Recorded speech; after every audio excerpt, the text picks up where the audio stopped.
नमस्कार दोस्तों, मैं हूं दिलीप चौधरी। आप देख रहे हैं सुजस एकेडमी अलवर। और पिछली वीडियो में दोस्तों हमने अरावली पर्वतमाला के बारे में जाना था। दोस्तों इस वीडियो में हम अरावली पर्वतमाला के विभाजन के बारे में जानेंगे कि अरावली पर्वतमाला को 3 भागों में बांटा गया है: उत्तरी अरावली, मध्य अरावली और दक्षिणी अरावली। दोस्तों ये डिवाइडेशन मैंने आपको पिछली वीडियो में बता दिया था। दोस्तों सबसे पहले हम जानते हैं उत्तरी अरावली के बारे में।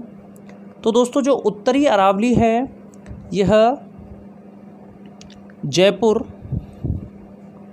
अलवर, दौसा, सीकर और झुंझुनू में फैली हुई है।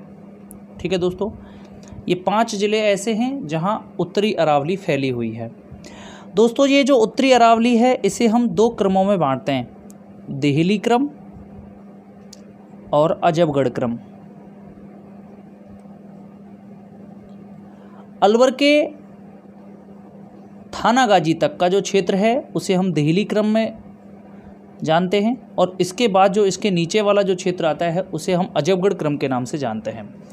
दोस्तों ये जो उत्तरी अरावली है इसकी औसत ऊंचाई 450 मीटर है। मैंने आपको बताया था अरावली पर्वतमाला की औसत ऊंचाई कितनी है, 930 मीटर, और उत्तरी अरावली की औसत कितनी है दोस्तों, 450 मीटर। उत्तरी अरावली दोस्तों बिखरी हुई है। ठीक है, सबसे पहले आपको मैं क्लियर कर देता हूँ। और इसमें काफ़ी ऊंची ऊंची चोटियाँ भी हैं, और सबसे ऊंची चोटी की यदि हम बात करें तो वह है दोस्तों रघुनाथगढ़। ठीक है, ये जो दोस्तों रघुनाथगढ़ है ये सीकर में है, जो 1055 मीटर ऊंची चोटी है। ठीक है, इसके बाद जो दूसरा स्थान आता है दोस्तों वो आता है खो। खो कहाँ पर है, जयपुर। दोस्तों एक खान भी है खो दरीबा, ये अलवर में है, ध्यान रखना, जो तांबे की खान है। तो दोस्तों जो खो है इसकी ऊंचाई है 920 मीटर। ठीक है, यह 920 मीटर ऊंची है। इसके बाद जो तीसरा स्थान आता है दोस्तों वह आता है चौथ का बरवाड़ा। चौथ का बरवाड़ा कहाँ है दोस्तों, सवाई माधोपुर में, और इसकी जो ऊंचाई है ये 786 मीटर है। दोस्तों चौथ के बरवाड़ा में जो पहाड़ियाँ हैं वो अरावली का ही एक भाग हैं। ठीक है, ध्यान रखना। तो जो 786 मीटर ऊंची है। इसके बाद जो चौथे नंबर पे आती है उसका नाम है बाबाई। दोस्तों ये बाबाई जयपुर में है और इसकी ऊंचाई 780 मीटर है दोस्तों। इसी क्रम में अगर मैं आगे बात करूं तो बिलाली का स्थान आता है। बिलाली ये अलवर में है दोस्तों, और बिलाली की ऊंचाई 775 मीटर है दोस्तों। ठीक है, इसी क्रम में आगे अगर मैं बात करूं तो बैराट का स्थान आता है दोस्तों। ठीक है, बैराट से पहले एक मनोहरपुर भी आता है, मनोहरपुरा। ये कहाँ पे दोस्तों, मनोहरपुर या मनोहरपुरा जयपुर में है, जो 747 मीटर ऊंची चोटी है यहाँ पे। ठीक है, और बैराट में 704 मीटर ऊंची चोटी है दोस्तों। दोबारा देख लीजिए, रघुनाथगढ़ 1055 मीटर, खो 920 मीटर, चौथ का Barwara Sawai Madhopur 786 metre, Babai Jaipur 780 metre, Bilali Alwar 775 metre, Manoharpura 747 metre, ये भी कहाँ है, जयपुर। बैराट जयपुर है 704 मीटर। इसी क्रम में अगर आगे बात करूँ तो सिराबास, ये सिराबास भी दोस्तों जयपुर में है, और यहाँ की जो चोटी है वो 651 मीटर ऊंची है। इसी क्रम में दोस्तों भानगढ़ का स्थान आता है। ठीक है, और जो भानगढ़ की चोटी है दोस्तों इसकी ऊंचाई है 649 मीटर। ठीक है, इसी क्रम में आगे मैं बात करूं तो दोस्तों जयगढ़ की चोटी आती है, और ये जो जयगढ़ है ये भी जयपुर में है, 648 मीटर। भानगढ़ दोस्तों अलवर में आता है। ठीक है, ध्यान रखना। इसी क्रम में नाहरगढ़ की अगर बात करूं दोस्तों तो नाहरगढ़ की जो चोटी है जयपुर में ये 599 मीटर ऊँची है, और जो सबसे नीची चोटी है इसमें ये बालादुर्ग की है। बालादुर्ग दोस्तों अलवर में है, और इसकी ऊंचाई 597 मीटर ऊंची चोटी है यहाँ पर। ठीक है, इस तरह उत्तरी जो अरावली है इसका विस्तार दोबारा देख लीजिए, जयपुर, अलवर, दौसा, सीकर, झुंझुनू में है, और इसे हम देहली क्रम और अजबगढ़ क्रम में बांटते हैं दोस्तों। ठीक है, इसकी औसत ऊंचाई की अगर बात करें तो 450 मीटर ऊंची है ये चोटी। ठीक है, और अगर इसकी सबसे ऊंची चोटी की मैं बात करूँ तो ये रघुनाथगढ़ सीकर, इसकी सबसे ऊंची चोटी है। अगर इसी क्रम में आगे बात करूं तो खो जयपुर 920 मीटर ऊंची चोटी है यहाँ पर, उसके बाद दोस्तों चौथ बरवाड़ा का स्थान आता है जहाँ 786 मीटर है। बाबाई जहाँ 780 मीटर है। आप इसको क्रम से अपनी कॉपी में नोट कर लीजिए दोस्तों। बिलाली जो 775 मीटर है। मनोहरपुरा 747 मीटर है। बैराट 704, सिराबाद 651, भानगढ़ 649, जयगढ़ 648, नाहरगढ़ 599 और बालादुर्ग में 597 मीटर ऊंची चोटी है। अगर मैं दोस्तों बात करूं कि उत्तरी अरावली जो है, इसकी जो चट्टान है या इसकी जो पर्वत है वो किस प्रकार के पत्थर का बना हुआ है, तो दोस्तों यह क्वार्टजाइट व फाइलाइट सेलों का बना है। फाइलाइट, ठीक है। तो उत्तरी अरावली में कौन कौन सी सेलें हैं या कौन कौन सी चट्टानों का उपयोग है, तो क्वार्टजाइट और फाइलाइट चट्टान जो हैं उनके माध्यम से ये उत्तरी अरावली का निर्माण हुआ है। उत्तरी अरावली की यदि प्रमुख पहाड़ियों की हम बात करें दोस्तों, तो उत्तरी अरावली में सीकर ज़िले में जो प्रमुख पहाड़ियाँ हैं वो हैं खंडेला की पहाड़ियाँ, मालखेत या मालकेतु की पहाड़ियाँ, हर्ष की पहाड़ियाँ, ठीक है, ये आपके सीकर ज़िले में दोस्तों। इसी तरह झुंझुनू में खेतड़ी की पहाड़ियाँ और सिंघाना की पहाड़ियाँ, ये झुंझुनू में। खेतड़ी की पहाड़ियाँ तो अरावली का सबसे उत्तरी क्रम है, ठीक है।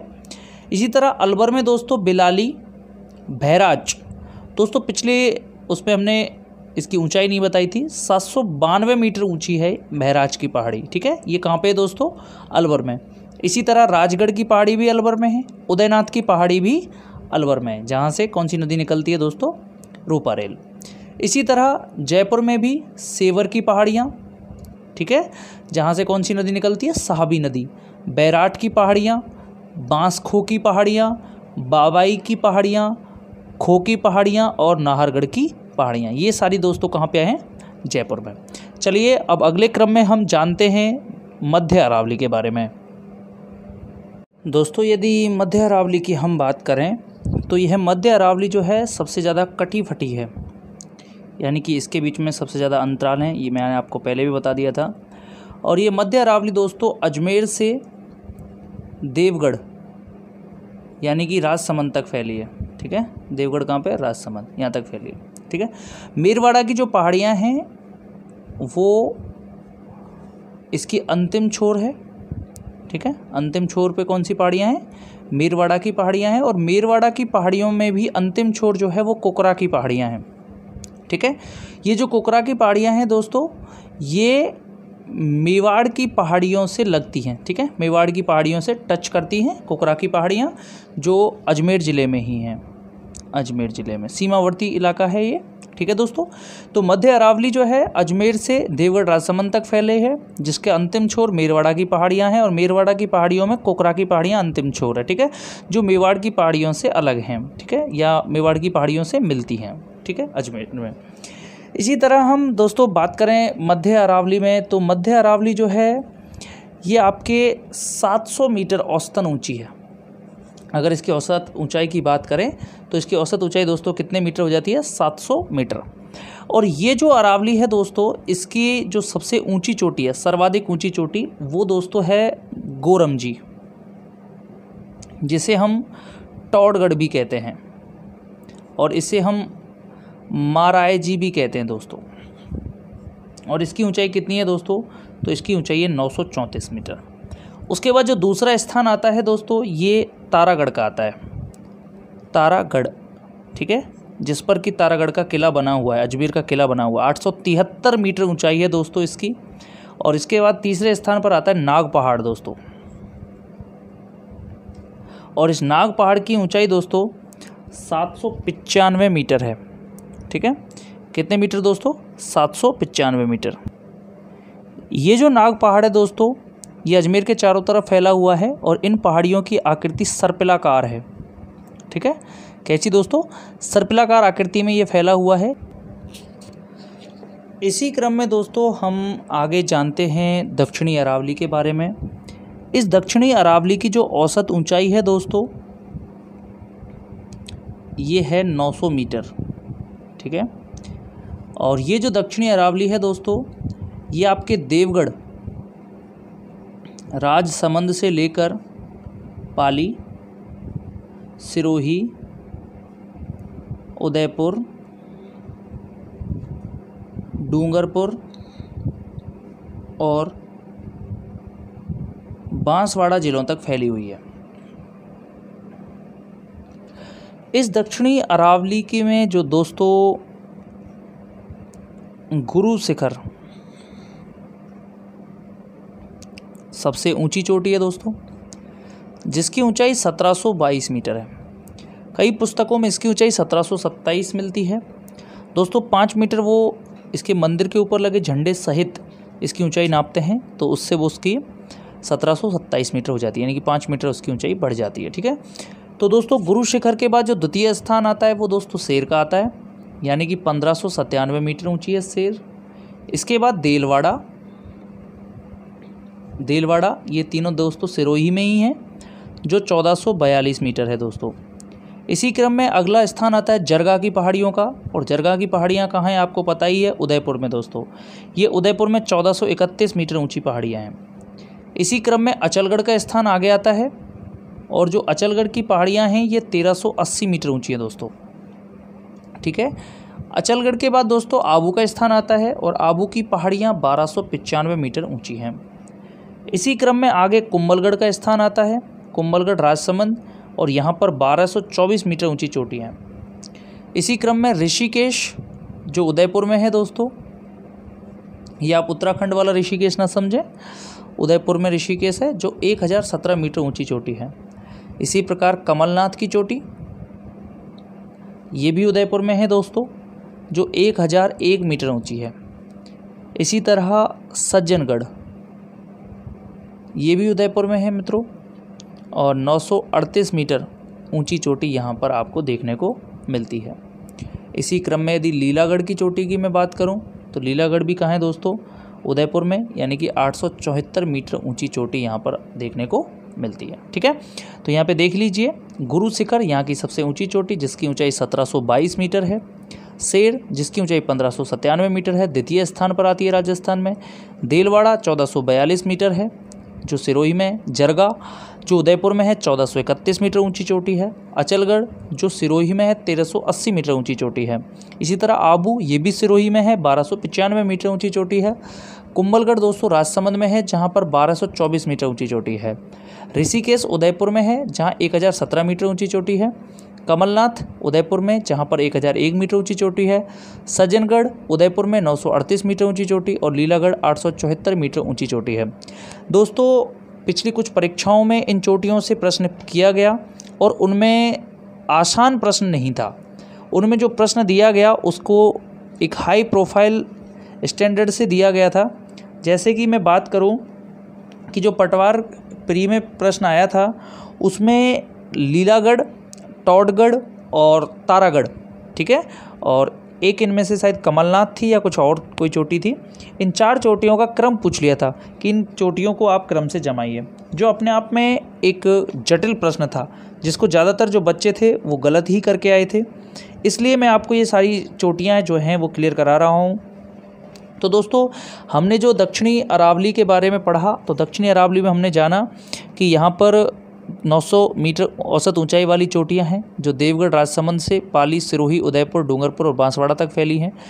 सिरोही में इसकी सबसे ज़्यादा ऊंचाई है अरावली की, दक्षिणी अरावली की कह सकते हैं, अरावली की कह सकते हैं, ठीक है, जो 1722 मीटर ऊंची गुरु शिखर, शेर 1597 और देलवाड़ा 1442 मीटर। 3 सर्वोच्च चोटियाँ कहाँ पे हैं दोस्तों, सिरोही जिले में हैं। तो दोस्तों जो सिरोही से लेकर जालौर तक जो अरावली फैली हुई है, इस अरावली का निर्माण ग्रेनाइट की चट्टानों से हुआ है, ठीक है, ग्रेनाइट की चट्टान जो है उनसे इसका निर्माण हुआ है। कहाँ पे, सिरोही से लेकर जालौर तक। दोस्तों इसी अरावली में बीच बीच में पठारों की अधिकता है, ठीक है, उन पठारों को हम क्रम से जानेंगे। साथ ही हम जानेंगे अब कि इस अरावली के बीच बने हुए दर्रों को, ठीक है, बहुत सारे दर्रे हैं और दर्रे क्या हैं ये भी हम जानने वाले हैं। दोस्तों यदि अरावली पर्वतीय प्रदेश में मैं पठारों की बात करूं तो इस प्रकार का जो प्रदेश मैंने दर्शाया हुआ है ये पठार है दोस्तों, ये वाला हिस्सा, ठीक है, ये आपके पठारी हिस्सा है। तो इसको मैं आपको क्लियर कर देता हूं।